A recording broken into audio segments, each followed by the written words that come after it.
So when we got to Dunedin, we were reported at the school and School of Massage. I've got a photograph of the entrance. What was the street? The back of the massage department. It was known as the massage department. And Miss Roberts was the head.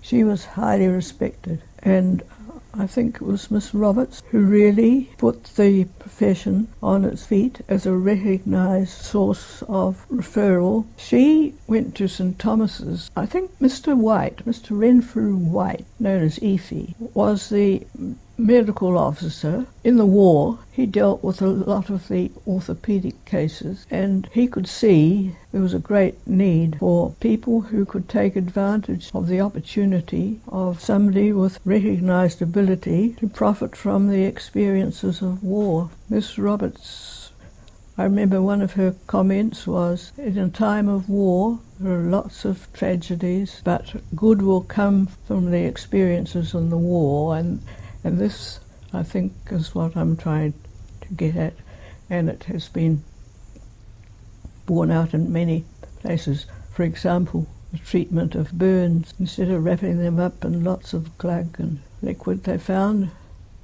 that the pilot who were bombed and fell in the sea and stayed in the sea before they were rescued, their burns healed a lot more quickly than the ones which are treated in the then conventional way. When I went to St Thomas's is situated just across the Thames from the Houses of Parliament Square, and of course that area was pinpointed by the enemy, and the physiotherapy department received a direct hit, and one of the physiotherapists, one was killed. And she was an Australian physiotherapist. They later established a memorial scholarship, and when I went there, the person from Australia was awarded that scholarship. I was put up for it, but they decided the first one should go to the Australian, which we all agreed with. But one of the people who was noteworthy in rescuing the St Thomas's staff was a New Zealander, and he was awarded the George Medal. I've got the history of St Thomas's here.